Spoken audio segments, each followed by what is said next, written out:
Hi friends, welcome back to my channel. இன்னைக்கு நம்ம பார்க்க போற ரெசிபி வந்து Seekh kebab masala.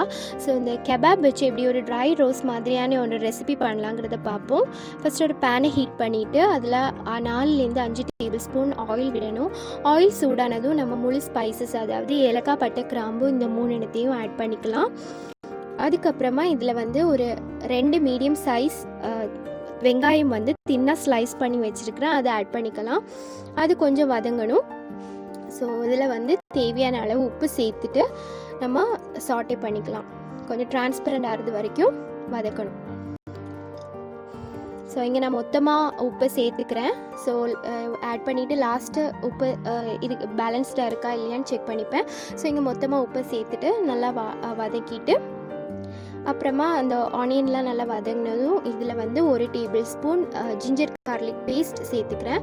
So ginger garlic paste சேர்த்தாச்சுன்னா அதோட ரா ஸ்மெல் போகிறது வரைக்கும் கொஞ்சம் சாட்டே பண்ணிக்கணும். ஸோ அதோட பச்சை வாசனை இருந்துச்சுனாக்கா டேஸ்ட் வந்து ரொம்ப பொதுவாகவே ரோஸ்ட் எதுவுமே நல்லா இருக்காது. ஸோ அதனால் பச்சை வாசனை போகிறது வரைக்கும் நல்லா வதக்கணும். ஸோ 2-3 மினிட்ஸ் வதக்கிட்டோம்னா அதோட ரா ஸ்மெல் போயிடும். இனி இதில் வந்து 1 கப் அளவுக்கு சின்னதாக நறுக்கி வச்சுருக்கிற தக்காளியை சேர்த்துக்கிறேன். ஸோ தக்காளி சேர்த்தாச்சு. நீ இதில் வந்து இது கொஞ்சம் நேரம் வதக்கணும். ஸோ 2-3 மினிட்ஸ் வதக்கிட்டோம்னா தக்காளி வந்து கொஞ்சம் வெந்துடும். இனி இதில் வந்து மசாலா பவுடர்ஸ்லாம் சேர்த்துக்கலாம். ஸோ இதில் வந்து 1 டேபிள் ஸ்பூன் மிளகாத்தூள் சேர்த்துக்கிறேன். 1/4 டீஸ்பூன் அளவுக்கு பெப்பர் பவுடர் சேர்த்துக்கலாம்.